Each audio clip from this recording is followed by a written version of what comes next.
शनिदेव के प्रकोप से केवल मानव ही नहीं, देवता भी डरते हैं। लेकिन पूरे संसार को भयभीत करने वाले शनिदेव पवन पुत्र हनुमान जी को हरा नहीं पाए। इसलिए कहा जाता है कि जब भी किसी की शनि की साढ़े साती चल रही हो या शनि का प्रकोप ज़्यादा हो तो वो हनुमान जी की भक्ति में लीन हो जाए। लेकिन ऐसा क्यों है कि शनि के प्रकोप से बचने के लिए हनुमान जी को याद किया जाता है? तो चलिए बताते हैं इसके पीछे का एक कारण, जिसके कारण हनुमान जी को शनि की साढ़े साती दूर करने के लिए याद किया जाता है। सूर्यपुत्र शनिदेव न्याय के देवता हैं। कहते हैं जो व्यक्ति अनैतिक और अन्याय करता है तो शनिदेव उन्हें दंड देने का काम करते हैं। पौराणिक कथाओं में कहा गया है कि त्रेता युग में शनिदेव को अपने बल पर अहंकार हो गया था। इस दौर में शनिदेव ने हनुमान जी के बल की प्रशंसा सुनी और वो बजरंग बली से युद्ध करने के लिए निकल पड़े। लेकिन उस समय हनुमान जी श्री राम की भक्ति में लीन थे और तभी शनिदेव वहां आ पहुँचे। उन्होंने हनुमान जी को युद्ध के लिए ललकारना शुरू कर दिया। हनुमान जी को शनि के क्रोध और बल के घमंड का आभास हो गया था। इसलिए उन्होंने युद्ध को स्वीकार करने के बजाय उन्हें शांत करना उचित समझा। लेकिन शनिदेव माने नहीं। शनिदेव लगातार हनुमान जी को युद्ध के लिए ललकारते रहे। मजबूर होकर हनुमान जी को युद्ध के लिए आगे आना पड़ा। शनिदेव और बजरंग बली के बीच में भयंकर युद्ध हुआ। शंकर के अवतार और श्री राम जी के भक्त के आगे भला कौन टिक सकता था। नतीजतन हनुमान जी ने शनिदेव को परास्त कर दिया था। शनिदेव बुरी तरह से घायल हो गए थे।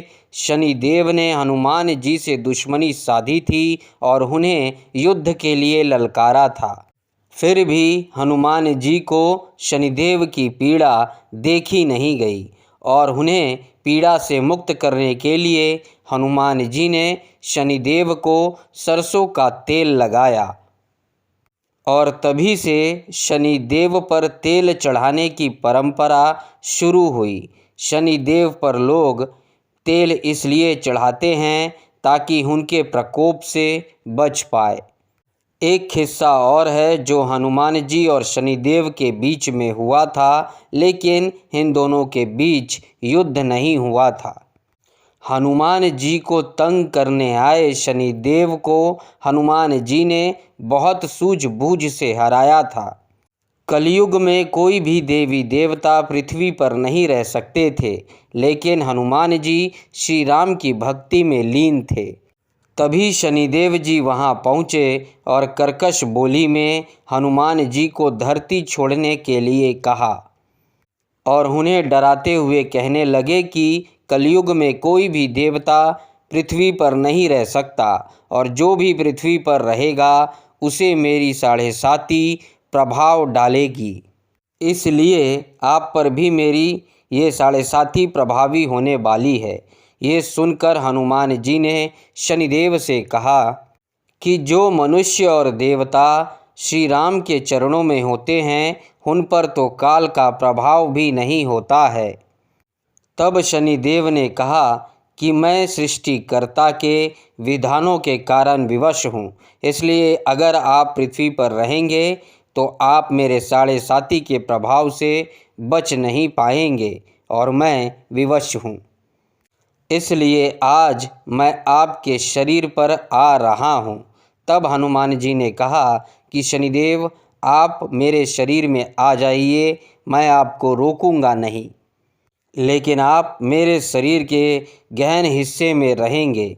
इस पर शनिदेव ने कहा कि मैं अपने साढ़े साती में 2.5 साल मनुष्य के शरीर पर बैठकर उसके बुद्धि को विचलित करता हूँ और 2.5 साल मनुष्य के पेट में बैठकर उसके शरीर को अस्वस्थ बनाता हूँ।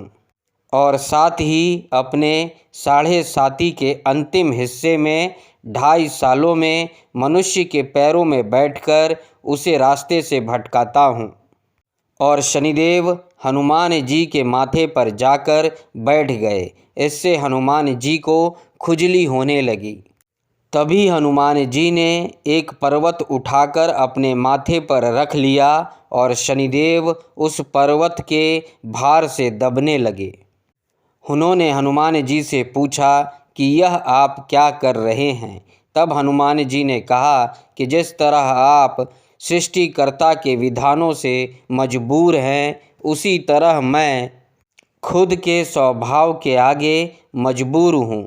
इसलिए उन्होंने एक और पर्वत उठाकर अपने माथे पर रखा, जिससे शनिदेव और अधिक दबने लगे। पर्वतों से दबने के कारण जब शनिदेव पूरी तरह से परेशान हो गए, तब हनुमान जी से बोले कि आप इन पर्वतों को नीचे उतारिए, मैं आपसे समझौता करने को तैयार हूँ।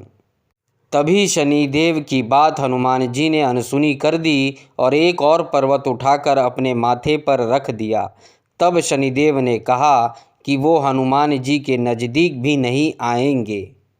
लेकिन फिर भी हनुमान जी वहाँ नहीं रुके और एक और बड़ा पर्वत अपने ऊपर लाद लिया। तब शनिदेव ने विनती करते हुए हनुमान जी से कहा कि मुझे छोड़ दो पवन पुत्र, मैं कभी भी उन लोगों के समीप नहीं जाऊंगा जो आपका स्मरण करते होंगे। इसलिए कहा जाता है कि जब भी आप पर 7.5 का प्रभाव हो तो आप हनुमान जी की स्तुति करें। शनिदेव के प्रकोप के कारण महादेव को भी धरती पर आना पड़ा था। वहीं प्रभु श्री राम को 14 वर्ष का वनवास हुआ था। शनिदेव के प्रकोप से कोई नहीं बच पाता, लेकिन बजरंग बली ही ऐसे हैं जिनसे शनिदेव बैर भाव नहीं रखते हैं। यही नहीं, शनिदेव हनुमान जी से भय खाते हैं और इसका सबूत गुजरात के कष्टभंजन मंदिर में मूर्ति के रूप में दिखता है। इस मंदिर की मूर्ति में शनिदेव हनुमान जी के पैर के पास स्त्री रूप में विराजमान हैं।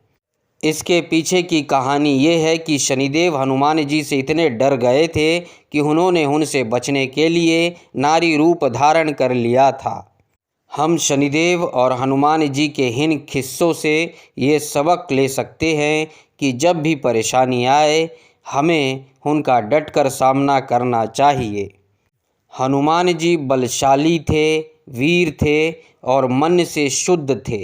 अगर किसी व्यक्ति के मन में शुद्धता है और वो वीरता से अपनी परिस्थितियों से लड़ता है, तो शनिदेव ऐसे व्यक्ति को और आगे बढ़ाते हैं, उसे कभी भी पीछे की ओर नहीं धकेलते हैं। अगर यह वीडियो आपको पसंद आया हो तो कमेंट में जय शनिदेव, जय हनुमान ज़रूर लिखिएगा।